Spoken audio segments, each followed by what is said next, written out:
Why are you even here? My daughter-in-law's voice cut sharper than the carving knife resting on the table. Forks froze, eyes darted. And for a moment, even the Christmas lights seemed to dim. I sat at the far end of the polished oak table, the one my late wife and I had bought together 40 years ago. My son shifted uncomfortably, but said nothing. The smell of roasted turkey and cinnamon pies clung to the air, but it couldn't mask the sour taste of humiliation rising in my throat. You don't belong here, she said again.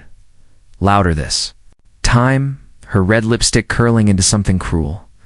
My grandchildren looked down at their plates, too afraid to meet my eyes. I folded my napkins slowly, my fingers steady, though my heart trembled. I had imagined this night would be filled with warmth, not daggers. But instead of lashing out, I smiled, because beneath the table, inside my worn leather briefcase, lay an envelope that would change everything. I was born in a small town in Ohio, the kind of place where everyone knew everyone, and neighbors borrowed sugar without hesitation. Life was simple then. I met my wife Margaret at the local library. She was 20, I was 22, and she smiled at me over the edge of a book she wasn't even reading. That smile changed my life. We built everything together, our home, our little grocery store, and eventually, our family. For 43 years, Margaret was the heartbeat of my world. She had a way of making even ordinary days feel like celebrations. When she passed 5 winters ago, the house fell silent, and though I carried on, the silence never truly left. But I wasn't alone. I had my son David.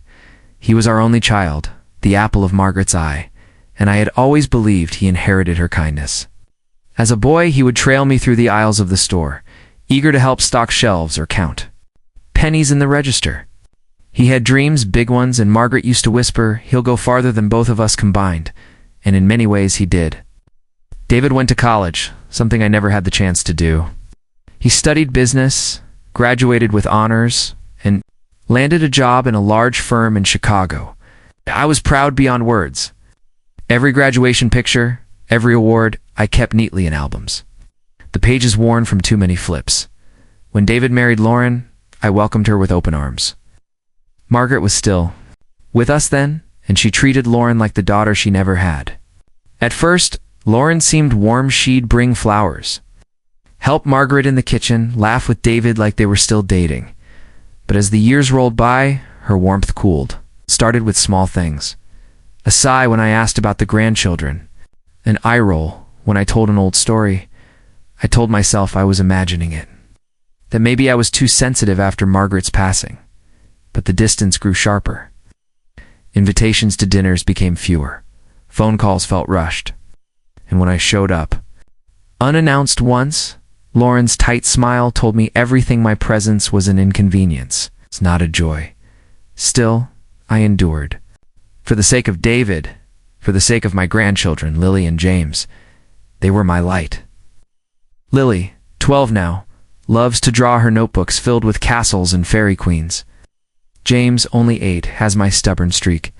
He insists on building towers higher than the furniture, his laughter echoing through the house. Round them, I remembered what family was supposed to feel like.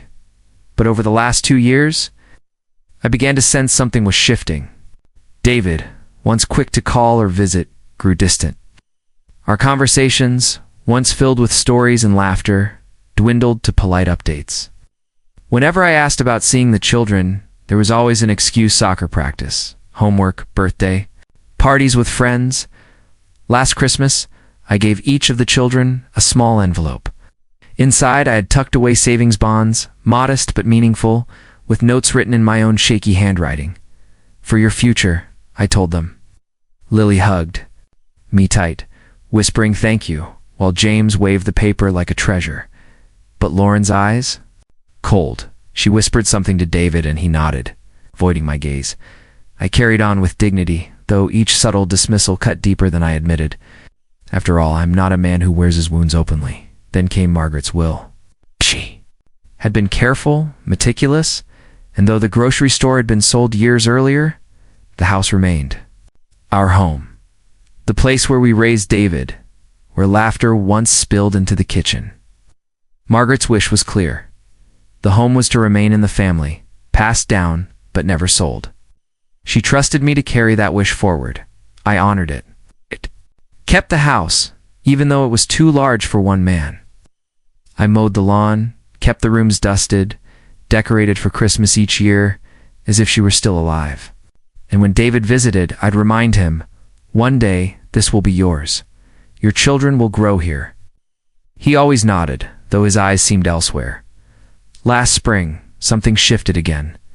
David began to speak more of money. He asked about my savings, about the value of the house, even about life insurance. At first, I brushed it off as curiosity.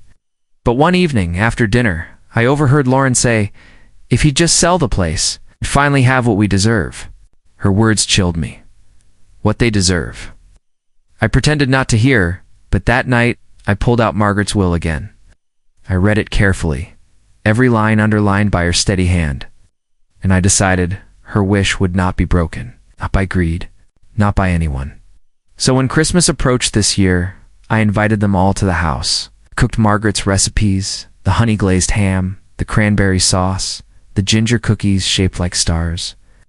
I set the table with her favorite china, polished. The silver lit the candles she used to love. I wanted it to be a night of family, of peace. I wanted my grandchildren to feel the magic Margaret had always created, but from the moment they stepped inside, I felt it, the tension. Lauren's perfume, strong and sweet, lingered in the air, but her words were sharper than pine needles. She glanced at the decorations, muttered, "So old-fashioned." David smiled weakly, carrying gifts that looked more obligatory than thoughtful. The children ran to me, their laughter briefly lifting the gloom, but even that light couldn't hold. And then at dinner, with the plates full and glasses raised, Lauren struck. "You don't belong here," she hissed. "This isn't your home anymore." The words echoed, cutting deeper than I thought possible. My son said nothing. My grandchildren froze. And me? I smiled, because though they didn't know it, Margaret and I had planned for this moment long ago, and the envelope in my briefcase was about to turn their sneer into silence. The clink of silverware had just faded when Lauren leaned forward, her eyes narrowing as if I were a trespasser in my own dining room. "You don't belong here," she repeated, voice louder this time. Slicing through the quiet, my fork stilled in midair. For a moment I thought I misheard her. Belong? In the house Margaret and I built, brick by brick, dream by dream. David cleared his throat but said nothing. He adjusted his tie, stared at his plate, the way a schoolboy does when caught between truth and shame. "This house isn't yours anymore," Lauren continued, her tone dripping with disdain. "It's time you faced that. You've had your years. You should move on and let younger people take over." My chest tightened. I glanced at Lily and James. Lily's fork trembled in her hand. James' cheeks pink from the heat of the fire. Whispered, "Mom." But Lauren silenced him with a look so sharp, even the boy knew to hush. I searched David's eyes, hoping for even a flicker of defense, of loyalty. Instead, he leaned back in his chair and muttered, "Lauren's just saying what we've been thinking, Dad." "Eight." The room tilted. My own son, my flesh and blood, siding with someone who had known me barely a fraction of his life. "What exactly?" I asked, my voice steady, though my insides quaked. "Have you been thinking?" Lauren smirked, as if she had been waiting for the question. "That this house is wasted on you. Look at it, it's too big. You live here alone, rattling around like a ghost. Meanwhile, we're cramped in our place, struggling to give the kids the kind of life they deserve. Don't you think it's time you pass it on? Pass it on." She made it sound like tossing away an old coat. My home, my memories. Laughter still echoing through the walls. I wanted to shout, to slam my fist against the table, to remind them whose name was on the deed. But I saw Margaret in my mind, her calm eyes urging restraint. So instead, I set down my fork, folded my hands and asked, "And what would you have me do, Lauren?" She leaned back, her smile spreading like poison. "Sell it. Use the money for something useful. You don't need all this space." It's selfish, really, keeping it from us. Think of your grandchildren. Selfish. The word pierced me deeper than any knife.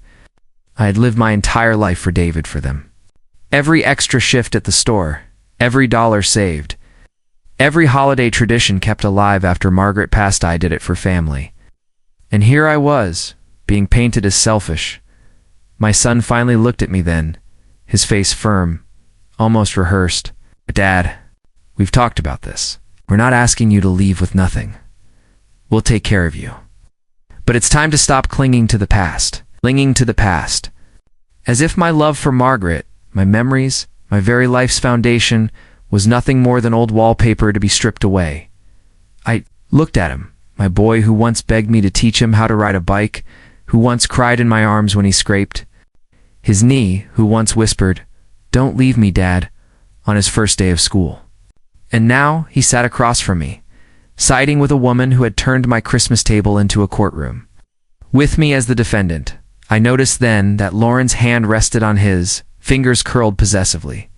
She had orchestrated this. Her words were knives. But his silence, his agreement, was the betrayal that drew blood. The injustice burned hotter than the fire crackling behind me. They didn't just want me to sell the house. They wanted me erased. For years, I had been a fixture in their lives, a babysitter when needed, a source of comfort when things grew hard, a steady presence when storms came.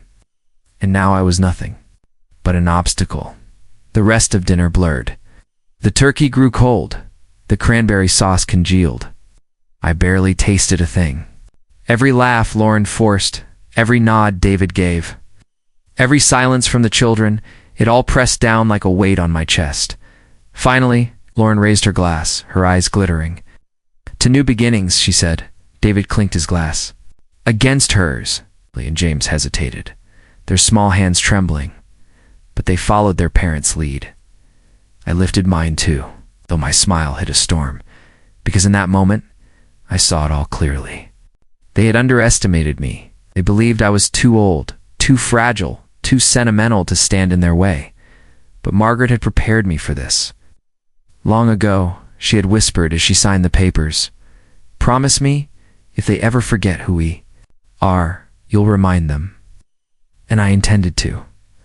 I set down my glass, excused myself from the table, went to fetch the envelope from my briefcase. What they didn't know was that this Christmas wouldn't end with my humiliation. It would end with my justice. I carried the weight of that envelope like a stone in my pocket, though it was light as paper. As I walked back into the dining room, I caught my reflection in the hallway mirror, an old man in a worn sweater, gray hair combed neatly, eyes rimmed with fatigue. Behind those tired eyes burned something no one at that table seemed to notice. Resolve. When I sat down, the conversation had shifted.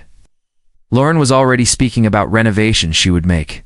Knock down that wall. Put in a bigger kitchen, maybe an office for David. She didn't say if. She said when. My son nodded like a man already convinced, already moved in, already living a future built on my erasure. I listened, quiet. Each word stoked the fire in my chest, but outwardly, I remained calm. My grandchildren glanced at me nervously, their eyes darting between my silence and their parents' ambition. I gave them a small smile, a signal. It's all right. Wow. But in my mind, I was already planning. The rest of dinner dragged like a bad dream. After dessert, Margaret's ginger cookies, which no one but the children touched, I excused myself early. I claimed fatigue, which wasn't a lie. But what drained me wasn't age. It was betrayal. That night, after the dishes were done and the house quiet again, I sat at my desk in the study. The Christmas tree lights glowed faintly in the corner, casting colored shadows on Margaret's framed photographs. I opened the envelope. Inside was the deed updated just months before, with Margaret's careful foresight and my signature below hers. Alongside it was a notarized trust, one that detailed exactly how this house would be handled after I was gone. Lauren and David didn't know. They assumed the house passed automatically to my son, as if blood alone guaranteed inheritance. But Margaret, wise as always, had seen the cracks even before I had. People change when money is involved, she had told me one spring morning. her voice weak but steady. "Promise me you'll protect what we built," I promised. And now her words rang louder than ever. The next few days, the air between us thickened. David called once, his tone unusually clipped. "Dad," he began, "about what we said the other night?" "Yes. You know, we're only thinking of what's best. Lauren and I could really give the kids a better life with more space. And you don't need what, David?" I interrupted softly. He paused. I could hear papers shuffling, his hesitation filling the silence. "You don't need to keep clinging to that house." I closed my eyes, gripping the receiver tighter. "That house is not just walls and wood. It's your mother's memory," he sighed. "Dad, you can't live in memories forever." And then the words that nearly broke me. "It's time to let go." I didn't answer.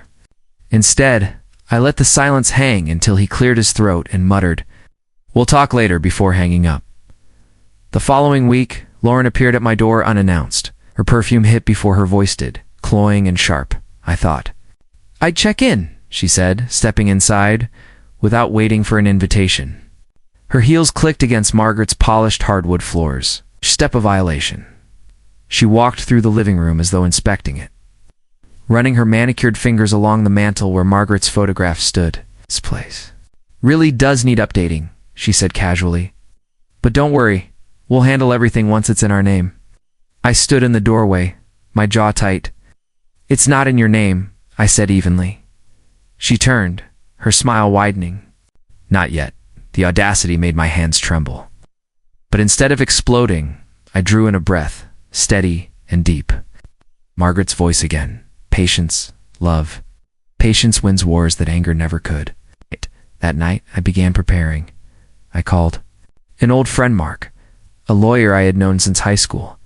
He had handled Margaret's will, helped draft the trust. He was one of the few people I still trusted with my heart. "Mark," I said when he picked up, "it's happening, just like she warned." He sighed knowingly. I figured it might. That's why Margaret insisted on setting things up this way. I explained what had been said at dinner, how Lauren spoke as though the house was already hers, how David had echoed her demands. Mark's voice hardened. "They can't touch it. The trust is airtight. The house is yours until your last breath, and afterward, it goes directly into the charitable foundation you and Margaret agreed upon. Not a dime goes to them unless you want it to." Relief washed over me, though it didn't erase the sting of betrayal. "So they truly have no claim?" "None," Mark confirmed, "unless you sign it over willingly, which I strongly advise you don't." I smiled bitterly. "Don't worry, Mark. I have no intention of rewarding betrayal." The tension grew thicker with each passing day. David stopped calling altogether, his silence louder than any words. When I did hear from him, it was through short text messages. "The kids are busy. Maybe next week. Or Lauren's not feeling well. We'll visit another time." Even Lily's calls grew shorter. I could hear her mother in the background, urging her to finish quickly. "Love you, Grandpa," she whispered before hanging up, her voice carrying both affection and fear. It hurt. God, it hurt. But pain has a way of sharpening the mind, and mine was focused on what needed to be done. I started organizing documents, Margaret's letters, photographs, bank statements, the trust papers. I wanted no room for doubt. If David and Lauren were going to test me, they would discover they weren't just fighting an old man, they were fighting Margaret's foresight, my determination, and the law itself. The final straw came 2 weeks later. I was sitting in the study, the evening news humming softly from the television, when a knock rattled the door. It was David. His face was tense, his suit rumpled. "Dad, we need to talk." I gestured for him to sit, but he remained standing. "Lauren's right," he said bluntly. "This house, it doesn't make sense anymore. You can't keep it. We've already spoken with a realtor." My stomach dropped. "A realtor?" He nodded. "She's ready to list it once you agree." "Dad, don't make this harder than it needs to be." I rose slowly, feeling every ache in my bones, but my voice remained steady. "You spoke with a realtor without even asking me." He looked away. "We thought you'd eventually come around." I stepped closer, my voice low but firm. "David, I will never come around to betraying your mother's memory. Never. His jaw tightened. Then maybe the courts will have to decide. For a long moment, silence thickened between us. He didn't know he couldn't know that the courts would laugh at his claim, but I let him leave with that illusion, because sometimes letting someone underestimate you is the sweetest setup of all. That night, I placed the envelope back in my briefcase alongside Margaret's will and the trust documents. I ran my fingers across the leather, whispering to the empty room, "They think I'm defeated, love. But they've forgotten. We've planned for this." The rising tension was no longer just a feeling. It was a storm gathering, one that would break soon. And when it did, David and Lauren would learn the hardest truth of all. You don't betray the hands that built you without paying the price. The following morning, I rose earlier than usual. Sleep had eluded me, as it often does when anger simmers too close to the surface. The house was still, the December air sharp with frost creeping across the windows. I brewed coffee, the bitter aroma filling the kitchen, and sat at the table. Margaret and I had once shared 4 countless breakfasts. I thought of David's words from the night before. Maybe the courts will have to decide. His confidence rattled me, but it also revealed his weakness. He truly didn't know what Margaret and I had done. He was blind to the truth. That blindness would be his undoing. As I sipped my coffee, I decided it was time to bring everything into the open, at least to someone who would respect it. I gathered the documents from my briefcase, the trust, the deed, Margaret's handwritten letters to me. Words still leapt off the page, steady as ever. Protect what we built. Promise me love. I drove into town and met with Mark at his office. The room smelled faintly of leather and old books, a comforting scent. Mark looked up from behind his glasses as I handed him the envelope. "I want you to review it again," I told him. "If David tries to contest this, I need to know everything is airtight." He flipped through the pages, his eyes scanning each line carefully. After a long silence, he leaned back and gave me a reassuring smile. "It's ironclad, just as I told you. David and Lauren can scream, they can threaten, they can even hire the most expensive lawyer in Chicago. It won't matter. The house, the assets, everything is protected exactly as Margaret wanted. Their names don't appear anywhere." Relief spread through me, warm and steady. But then Mark added something that shifted everything. "You know, if they push too hard, you could always show them this clause." He pointed to a section near the bottom. States that if any heir contests the trust, they automatically forfeit any other financial benefits tied to your estate. Meaning, if David sues you, he risks losing everything else you plan to leave for him or the children. I blinked. "You mean yes?" Mark said firmly.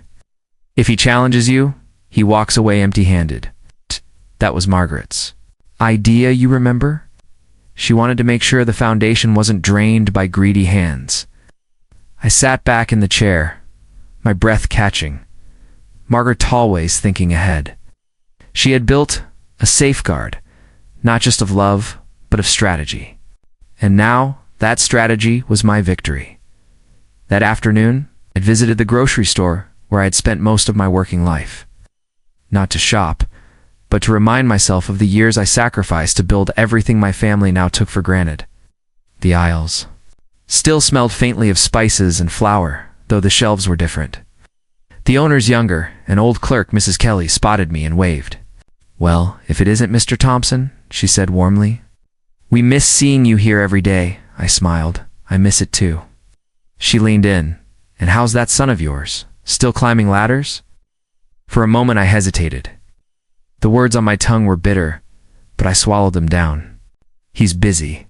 Her smile faltered as though she read the truth in my tone. She patted my arm gently. "Don't let him forget, dear. Families sometimes do, when money blinds them." Words echoed in my mind as I drove home. Don't let him forget. That was exactly it. David had forgotten who raised him, who gave him everything. But I would remind him. That weekend, an unexpected opportunity arrived. Lily called me quietly from her mother's phone. "Grandpa," she whispered, "are you okay?" My heart tightened. "Of course, sweetheart. Why do you ask?" "Because Mom said we might not come over anymore if you don't give them the house," she said. "You're being stubborn." Her voice cracked. For a moment, I couldn't speak. To hear such manipulation placed on a child's shoulders, it enraged me. But I steadied my voice. Lily, listen to me. This house is yours too, in a way. Your grandma built it for family, for you and your brother. Don't let anyone tell you otherwise. She sniffled.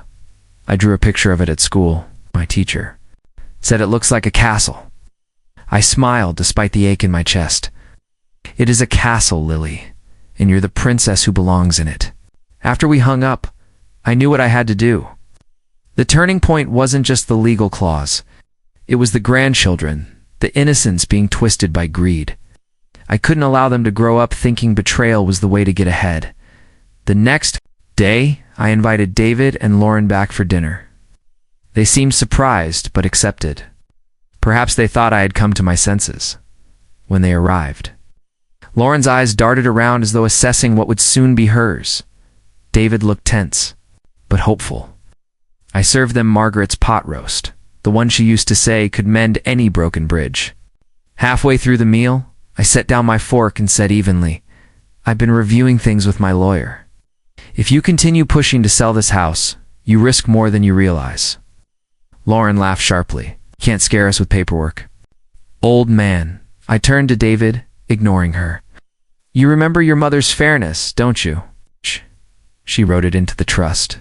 If anyone contests it, anyone he forfeits his inheritance. You understand what that means? David froze, his fork halfway to his mouth. His eyes flickered, searching mine for any sign of bluff. There was none. That's not true, Lauren scoffed. Oh, he's bluffing. But David's silence told me he wasn't so sure. For the first time, I saw a crack in their armor. Doubt, fear, the small victory Margaret had given me was now mine to wield. And as I watched Lauren's smirk falter and David's face pale, I knew the tide had begun to turn. The night of my so-called capitulation dinner weighed heavy with expectation. Lauren entered my home in a crimson dress, her heels tapping against Margaret's hardwood floors like drumbeats of victory. Followed his suit pressed, his shoulders squared, his face rehearsed into neutrality. To them, this night was the beginning of their conquest, the moment the old man would finally bow to inevitability. But what they didn't know was that inevitability was already mine. I had spent weeks preparing, every document, every signature. Every safeguard Margaret and I had so carefully built was now laid out neatly in a folder, tucked into the same worn leather briefcase that had traveled with me for decades. My weapon wasn't anger or fists or shouts. It was foresight, patience, and truth.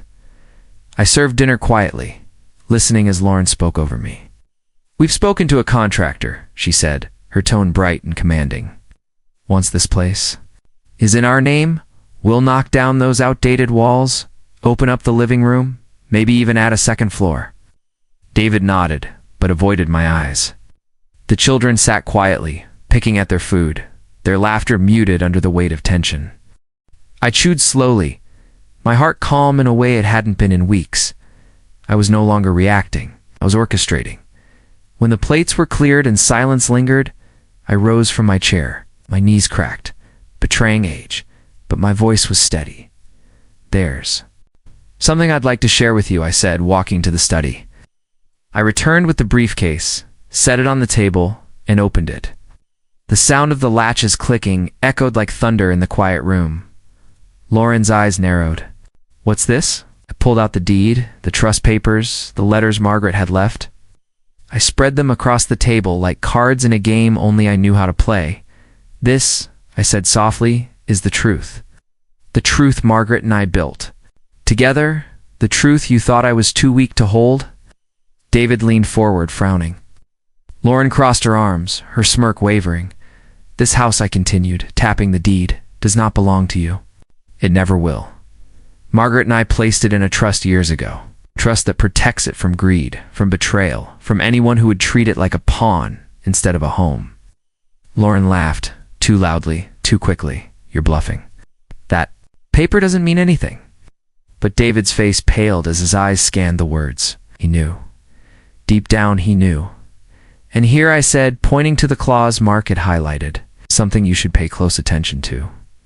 If anyone contests this trust, you forfeit all inheritance. every cent, every bond, every asset tied to my estate. The silence that followed was deafening. David's lips parted, but no words came. Lauren's cheeks flushed crimson, her bravado crumbling. The children stared wide-eyed, too young to understand every detail, but old enough to sense the shift. "You. See," I continued, my voice low and steady. "This house is not a bargaining chip. It is not yours to claim. It is the legacy your mother left behind, and I will not allow it to be destroyed by greed." For a long moment, no one spoke. Then Lauren snapped, her voice shrill. "This is manipulation. You're trying to control us to control him." She jabbed a finger toward David. I looked at my son, really looked at him. His shoulders slumped, his eyes downcast, his mouth trembling with words unsaid. He was no longer the ambitious boy Margaret and I had raised. He was a man caught in the snare of someone else's will. "David," I said gently, "this is your chance. Choose wisely. Your mother wanted this house to remain a sanctuary for family, not a prize to be fought over. If you side with her, you will lose not just the house, but everything. If you honor her wishes, you'll still have me, and more importantly, you'll still have your children's respect." The weight of choice pressed heavily on the room. Lauren's face contorted with fury. "Don't you dare put this on him. We deserve this house. We've earned it." I turned to her, my calmness cutting sharper than her rage. "You've earned nothing here. Margaret built this with her hands, with her love. You weren't here when we scrubbed the floors, when we fought through lean years, when we sacrificed so David could have a better life. You weren't here when—" She took her last breath and whispered for me to protect it. "You weren't here when this family was built, so no. Lauren, you deserve nothing." Her mouth opened, but no sound came. David buried his face in his hands. Lily reached out and touched his arm, whispering, "Daddy?" Her voice trembled, a child's plea for peace. I let the silence linger. Let the weight of truth crush the air until the only sound was the faint hum of the Christmas lights. Then, slowly, I pulled out one last envelope. "This," I said, sliding it across the table, "is Margaret's letter. She wrote it to you, David, before she passed. Kept it until now, because I hoped you'd never need reminding." His hand shook as he opened it. His eyes scanned the neat handwriting, his lips moving silently over her words. Tears welled, and his shoulders began to quake. Lauren leaned over his shoulder, trying to read, but he folded the letter quickly, pressing it to his chest like a lifeline. "What does it say?" she demanded. David looked up, tears streaming down. His voice cracked. It says she trusted me to honor her, to protect the house, to protect Dad, to raise the kids to know where they came from. She said if I ever forgot that, I'd lose myself." His words broke into sobs, raw and unrestrained. For the first time in years, I saw my son, not the ambitious businessman, not the manipulated husband, but the boy who once clung to me on his first day of school. Lauren stared at him in disbelief. "David, you can't be serious," but he cut her off, his voice fierce through the tears. "No, Lauren, enough. This isn't yours." "It never was." She recoiled as if struck. I leaned back, the storm in my chest finally calming. The revenge was not in destroying them, but in restoring what had been stolen, the truth, the dignity, the memory of Margaret's will. Lauren rose abruptly, her chair scraping harshly against the floor. "You'll regret this," she spat, glaring at both of us. But David remained seated, clutching Margaret's letter, shoulders trembling. When the door slammed behind her, the house fell into silence once more. The fire crackled, the tree lights glowed, and for the first time in years, I felt Margaret's presence not as a ghost, but as a guardian. Later that night, after the children were tucked into the guest room, and David sat quietly by the fire, he whispered, "I'm sorry, Dad. I lost myself. I let her words drown out yours, but no more."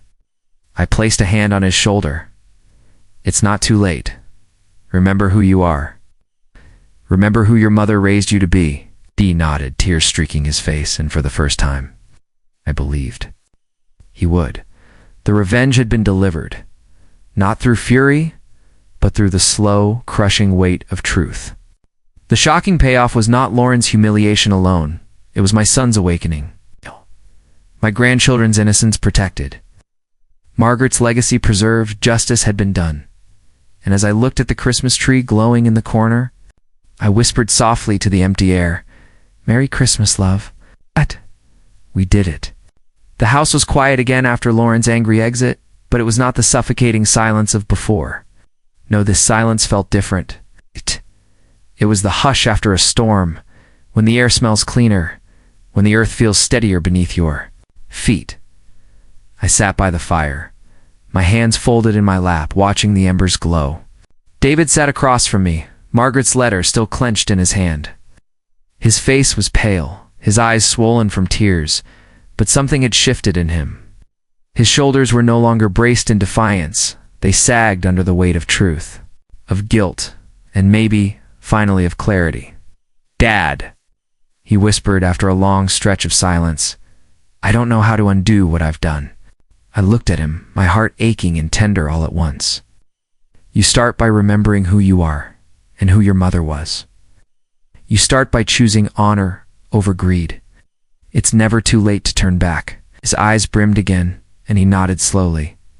The children padded in quietly then, their small footsteps soft against the floor. Lily curled up beside me, laying her head on my shoulder. James climbed into David's lap, clutching his father's arm. For a moment, there were no lawyers, no deeds, no trusts, just family. Fragile but still breathing, the days that followed were uneasy. Lauren did not return. I had expected as much. A woman so fixated on possession rarely lingers where she cannot rule. David stayed, bringing the children with him, and in those days I saw glimpses of the boy I once knew, the one who built towers from blocks, the one who laughed too loudly, the one who looked up at me with trust instead of suspicion. We decorated the tree together, stringing the last of Margaret's handmade ornaments across the branches. Lily held up a delicate glass star and asked, "Did Grandma really make all of these?" I smiled, holding the star gently. Every single one. She wanted each Christmas to feel magical. James piped up, his voice bright. "Can we make some too?" So we did. We cut paper, folded it into stars, and painted them with colors that smeared across little hands and the wooden table. It wasn't perfect, but that was never the point. The laughter, the mess, the memory that was the magic. One evening, as snow drifted softly outside, David finally spoke of what lay heavy between us. "Dad," he said, his voice thick. I let her words blind me. "I thought I was doing what was best for my family, but I see I was tearing it apart." I studied him carefully. "Greed is a slow poison, David. It doesn't strike all at once. It seeps in, drop by drop, until you mistake it for truth." He lowered his eyes. "And did you hate me for it?" I sighed, the weight of fatherhood pressing heavy on me. I was hurt deeply. But hate? No. A parent's love can bend. It can ache. It can even break, but it doesn't die. Your mother believed in you. I still do. Tears slipped down his cheeks. He leaned forward, grasping my hands with both of his. "I don't deserve your forgiveness." I squeezed gently. "Perhaps not, but forgiveness isn't earned. It's given. And I give it because Margaret would want me to, because I want you to remember not just the man you are, but the man you can still become, the turning point." Of that conversation came when Lily interrupted, her innocent voice slicing through the heaviness. "Daddy," she asked, "are we still a family?" David pulled her into his lap, holding her close. "Yes, sweetheart. We are still a family, and we're going to do better." I closed my eyes, Margaret's voice echoing in my heart. "Me, you'll protect what we built." Promise kept. In the weeks that followed, I noticed changes. David called more often, not out of obligation, but out of longing. He brought the children on weekends, stayed for dinners, listened to the stories he once rolled his eyes at. He even began repairing the fence out back, hammering in nails with James at his side. Was everything perfect? No. Scars remain even when wounds heal. Lauren's absence was a constant reminder of the storm that nearly tore us apart. But perhaps some storms must come, so we remember the strength of the foundations beneath us. One snowy morning, as we sat around the kitchen table with hot cocoa, Lily asked, "Grandpa, will this house always be here?" I smiled at her, smoothing her hair back. "As long as I draw breath, and even after, this house will stand. Not because of bricks or deeds, but because of the love that built it." Her eyes sparkled, and she nodded solemnly, as though she understood. Looking back, I realized that revenge had never been about punishment. True revenge was ensuring that Margaret's legacy endured, that greed did not win, that my grandchildren knew love outweighed possession. The shocking reveal at the Christmas table had been the hammer strike. But the true justice was in the quiet rebuilding that followed. I had reminded them and myself that dignity, patience, and foresight are the strongest weapons an elder can wield. And perhaps that is the moral of it all. Possessions can be stolen, but integrity cannot. Betrayal can wound, but truth heals deeper. A legacy is not written in deeds or trusts, but in the hearts of those who come after. As winter melted slowly into spring, I stood once again in the garden Margaret had once tended. The tulips she planted long ago began pushing through the soil, their green shoots defying the frost. David stood beside me, his hands shoved deep into his coat pockets. "She always loved this time of year," said softly. "Yes," I nodded, my chest swelling, because it reminded her that even after the coldest winter, new life comes. He was silent for a moment, then whispered, "So does forgiveness." I turned to him, my eyes moist, and for the first time in many years, I truly believed my son had found his way home. Winter eventually loosened its grip, but the memory of that Christmas night lingered like frost in the corners of the house.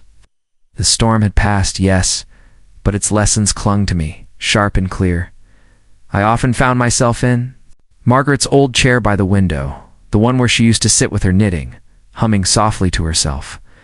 From there, I could watch the world outside, the children playing in the yard, David repairing the fence, even the seasons shifting from snow to spring's tender bloom. The house was alive again. Not with greed or hostility, but with laughter, with forgiveness, with a quiet reverence for what had been almost lost. Sometimes, I would open Margaret's letter again, just to read her steady words. They reminded me that legacies are not made of stone or wood, but of love, guarded fiercely, and passed gently from one generation to the next. Lauren never returned. The silence of her absence was louder than any argument she could have made. Perhaps one day, she will look back and see what she destroyed with her hunger for more. Perhaps she will not. It no longer matters. What mattered was this: my son had remembered. My grandchildren had learned, and I had kept my promise. One evening, as the sun dipped low and painted the snow with gold, Lily crawled into my lap. She looked up at me with wide eyes and asked, "Grandpa, what will happen when you're gone?" The question tightened my throat, but I smiled gently, brushing her hair from her face. "When I'm gone, sweetheart, you'll still hear me here. In the creak of these floors, in the crackle of this fire, in every corner of this home your grandma built with love." She rested her head against my chest, content with the answer. And as I held her close, I realized something I hadn't before. Revenge is not always about bringing others low. Sometimes true revenge is simply making sure the things they tried to steal, your dignity, your memory, your love, remain untouchable. The house still stood, unshaken. The family was healing, slowly but surely. And Margaret's voice still guided me, as steady as the day she first held my hand. I closed my eyes and whispered, "We did it, love." We reminded them. Then I sat back, listening to the house breathe around me, as though it too was alive. Because in the end, I realized the truth. You cannot erase the hands that built you, and those who try will live forever haunted by what remains standing.